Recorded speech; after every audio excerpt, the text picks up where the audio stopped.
13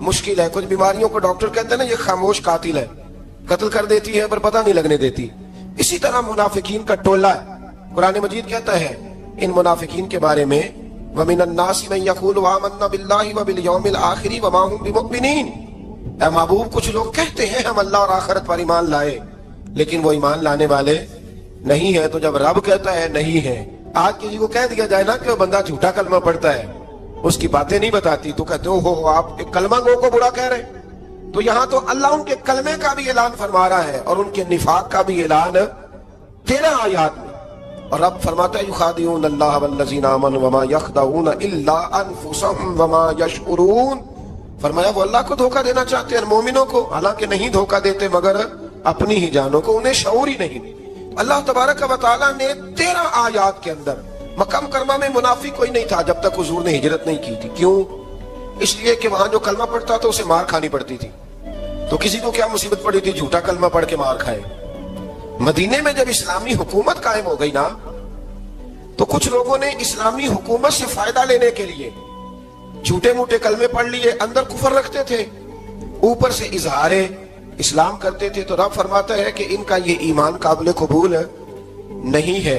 تو یا اللہ پھر کس کا ایمان قابل قبول ہے؟ تو اللہ کریم نے فرمایا وَإِذَا قِيلَ لَهُمْ آمِنُوا كَمَا آمَنَ النَّاسُ. جب ان سے کہا جاتا ہے نا اس طرح ایمان لاؤ جس طرح دوسرے لوگ لائے, یعنی ابو بکر صدیق کی طرح ایمان لاؤ, عمر فاروق کی طرح ایمان لاؤ, عثمان غنی کی طرح, مولا علی کی طرح, بلال حبشی کی طرح, تو کیا جواب دیتے ہیں؟ قالوا انؤمن كما آمن السفهاء.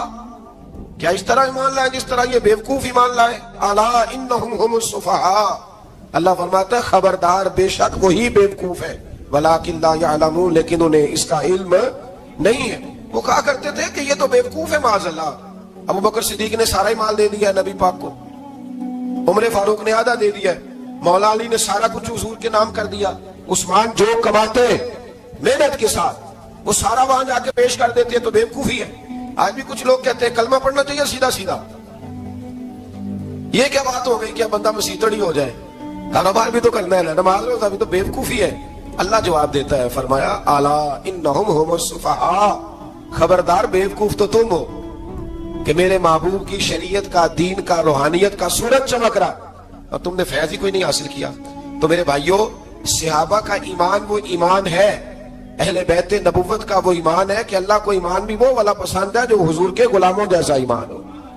اللہ تبارک و تعالیٰ نے منافقین کا ذکر فرمایا, تو پھر اللہ کریم نے فرمایا یہ تو وہ بیوقوف لوگ ہیں اس آدمی کی طرح جو آگ جب پوری جلا لیتا ہے نا روشنی پھیل جاتی ہے تو پھر اللہ اس کا نور لے جاتا ہے. انہوں نے بھی چلاکیاں کر کے تھوڑا سا ماحول بنایا تھا, تو اللہ نے ان کے سارے پردے کھول دیے. ان کے پاس کچھ باقی بچا, ان کے پردے کھل گئے. رسول کریم علیہ السلام کی بارگاہ میں نا ایک دن ان منافقین نے شرارت کر دی. منافقین نے شرارت کیا کی؟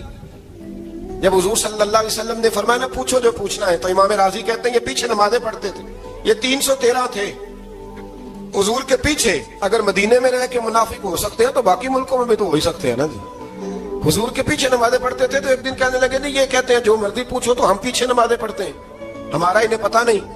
جب یہ اعتراض کیا نا حضور کے علم پر, آپ سمجھ لیں کہ حضور کے علم پر اعتراض کرنا طریقہ کس کا ہے, یہ طریقہ کس کا ہے حضور کے علم مبارک پر اعتراض کرنا. کہنے لگے پیچھے نمازیں پڑھتے انہیں پتہ ہی نہیں. جب یہ کہا تو اللہ کے رسول نے نا جمعے والا دن تھا, حضور نے فرمایا میرے علم پر اعتراض کرتے ہو. 70 بندے نام لے کر اور ولدیتیں لے کر, بلکہ بہت سارے ایسے تھے جنہیں کنفرم ہو گیا کہ ولدیت اصل میں ہے کیا, انہیں طے ہو گیا. حضور کے بے ادب کے لیے یہ طے کرنا بھی مشکل ہوتا ہے نا. طے ہو گیا کہ ولدیت ہے کیا.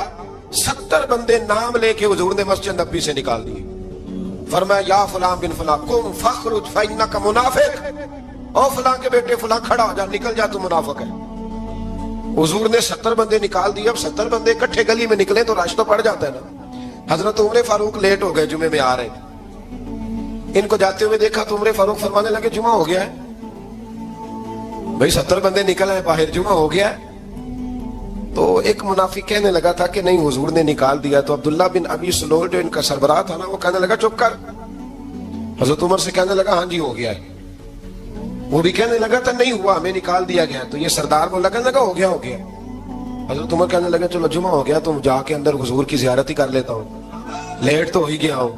حضرت عمر اندر چلے گئے تو پیچھے سے وہ منافقین اپنے سردار سے کہنے لگے کہ 2 منٹ میں عمر کو پتہ چل جائے گا کہ تم نے جھوٹ بولا ہے. عمر کو جا کے پتہ چل جائے, کہنے لگا بڑے پاگل ہو, میں نے تمہاری جان بچائی ہے. نبی پاک نے تو مسجد سے نکالا ہے نا. تو عمر کو پتہ چل جاتا نا منافق ہے, تو ابو بکر بھی مسجد میں تھے, علی بھی مسجد میں تھے, عثمان بھی مسجد میں تھے, بچانے والا ہی کوئی نہیں تھا. عمر نے تلوار لے کے تو دنیا سے نکال دینا تھا. تو میں نے جان بچائی, آپ جائیں گے نا اندر تو حضور ٹھنڈا کر دیں گے, فرمائیں گے چلو میں نے نکال جو دیا ہے. تو یہ وہ منافقین کی جماعت ہے. دوسرے سے تیسرے رکوع میں نا اللہ تعالیٰ نے انسان کو یاد کرایا ہے کہ تو نے عبادت اپنے رب کی کرنی ہے, اور فرمایا رب تمہارا وہ ہے جس نے تمہارے لیے زمین کو فرش بنایا ہے, آسمان کو چھت بنایا ہے, اور آسمان سے پانی برسا کے تو زمین سے پھل اگائے ہیں, رزق لکم, وہ بھی تیرے کھانے کے لیے اگائے ہیں. وہ جو آسمان سے بارش برسا کے زمین سے سبز اور پھل اگائے ہیں تو وہ بھی تیرے لیے. جب سارا کچھ تیرے لیے بنایا تو بھی تو عبادت کرنا اپنے رب کی, پھر کسی کو اس کا شریک نہ ٹھہرا. ایک چیلنج بھی کیا قرآن مجید نے اس رکوع کے اندر. کہا کرتے تھے مکے کے لوگ کہ آپ قرآن مجید کی آیتیں نبی کریم علیہ السلام سے کہا کرتے تھے کہ معاذ اللہ خود بناتے ہیں, بنا کے لاتے ہیں. تو اللہ کریم نے فرمایا وَإِن كُنتُمْ فِي رَيْبٍ مِّمَّا نَزَّلْنَا عَلَىٰ عَبْدِنَا فَأْتُوا بِسُورَةٍ مِّن مِّثْلِهِ, اگر تمہیں شک ہو نا اس میں جو ہم نے بندہ خاص پہ نازل کیا ہے تو تم بھی اس جیسی ایک صورت بنا کے لاؤ. پڑھے لکھے تو تم بھی ہو نا, مکے میں تم بھی رہتے ہو, تو ایک صورت بنا کے لاؤ. قرآن مجید ہم سے چھینا گیا ہے سازش کے تحت, اس لیے کہ جس قوم کو قرآن آ جاتا ہے نا پھر کوئی کافر اس کا مقابلہ نہیں کر سکتا. دیکھیں نا اگر کافروں کے پاس جواب ہوتا قرآن پاک کا تو بدر اور احد میں نا کوئی آیت بنا کے لاتے, قرآن کے مقابلے کی تلواریں لے کے نہ آتے. ان کے پاس جواب ہی نہیں تھا, اور قیامت تک کسی کافر کے پاس قرآن مجید کا کوئی جواب, قرآن کا کوئی جواب, قسم اللہ کی جواب کوئی نہیں قرآن کا, اس کا کوئی جواب. کیا بات ہے قرآن پاک کی. وہ ایک دفعہ مسلمہ کذاب بے ایمان کہنے لگا میں نے بنا لیا قرآن پاک کا جواب. معاذ اللہ, جواب کیا بنایا؟ وہ سورت ہے نا القاریہ القاریہ وما ادراک ما القاریہ, کھڑکھڑانے والی کیا ہے, کھڑکھڑانے والی تمہیں کیا پتا کیا ہے کھڑکھڑی, قیامت کا ذکر ہے. کہنے لگا میں نے اس کی ایسی صورت بنا لیا, تو کیا بنایا؟ الفیل ملفیل وما ادراک ما الفیل. کہنے لگا ہاتھی, تمہیں کیا پتا کیا ہاتھی, تم کیا جانو کیا ہاتھی. تو پاس جو اس کے اپنے بیٹھے تھے نا چیلے, کہنے لگے چپ کر جا, سارے زمانے کو پتا ہاتھی کیا ہوتا ہے. تو پاگل ہے, اس کے 2 کان ہوتے ہیں, ایک سونڈ ہوتی ہے, 4 اس کے پیر ہوتے ہیں. بیوقوف آدمی قرآن کا مقابلہ کرنا ہے تو وہ چج کے ساتھ کر, پاگلوں کی طرح مقابلہ کرے گا, جوتے کھائے گا بھی, ہمیں بھی پڑھوائے گا. تو قرآن مجید کا کوئی مقابلہ کر سکا؟ تو اس آیت مبارکہ میں اللہ نے کافروں کو یہ کہا اگر مقابلہ نہیں کر سکتے تو پھر اللہ سے ڈرو, ورنہ دوزخ میں ڈالے جاؤ گے, وہ جس کا ایندھن آدمی اور پتھر ہے, اور بنائی بھی کافروں کے لیے گئی ہے. اعدت للکافرین, جہنم کس کے لیے بنائی گئی ہے؟ کافروں اور منافقوں کے لیے. مسلمانوں کے لیے بنائی گئی, مسلمان مرضی سے چھلانگے لگائیں تو ان کی موج ہے, ورنہ ان کے لیے جہنم, ان کے لیے اللہ نے جنت بنائی. اور یہ بات کرتے ہی رب کریم نے فرمایا اے محبوب علیہ الصلوۃ والسلام, مومنوں کو خوشخبری دے دے کہ اللہ نے ان کے لیے جنت بنائی ہے, اس میں باغات ہیں, انہیں رزق دیا جائے گا کھانے کے لیے, اور اس میں انہیں پاکیزہ بیویاں دی جائیں گی, اور پھر وہ اس میں ہمیشہ رہیں گے, انہیں اس سے نکالا نہیں جائے گا. آگے جو آیات کریمہ ہے نا اس کے اندر اللہ تبارک و تعالیٰ نے فرمایا ہے کہ اللہ حیا نہیں کرتا سمجھانے کے لیے مچھر کی مثال بھی دینی پڑے. فرمایا قرآن سے کچھ لوگ ہدایت حاصل کرتے ہیں اور کچھ گمراہ ہو جاتے ہیں. جب لوگ اپنی مرضی کی تشریحات چاہتے ہیں تو گمراہ ہوتے ہیں, اور جب قرآن کو رسول اللہ صلی اللہ علیہ وسلم اور امت مسلمہ کی تشریحات کی روشنی میں سمجھتے ہیں تو پھر اللہ ہدایت عطا فرماتا ہے. نماز پڑھنے سے روزی میں برکت ہوتی ہے کہ نہیں؟ ویسے جو چوپ ہے ان کی بھی ہوتی ہے کہ نہیں؟ نماز پڑھنے سے روزی میں برکت ہے, تو پھر اس کا مطلب یہ ہے کہ جب ٹائم آئے نا نماز کا تو گاہک جتنے مرضی کھڑے ہوں پھر دکان بند کرنی چاہیے, پھر نماز پڑھنی چاہیے, کیونکہ روزی تو اللہ نے دینی ہے, گاہکوں نے تو دینی. تو سب سے پہلے ضروری ہے مضبوطی ایمان, توکل, اللہ کی ذات پر بھروسہ. آپ کبھی میدان کربلا کا پورا نقشہ اپنے سامنے رکھیں نا, پورا نقشہ, 2 چیزیں ہیں.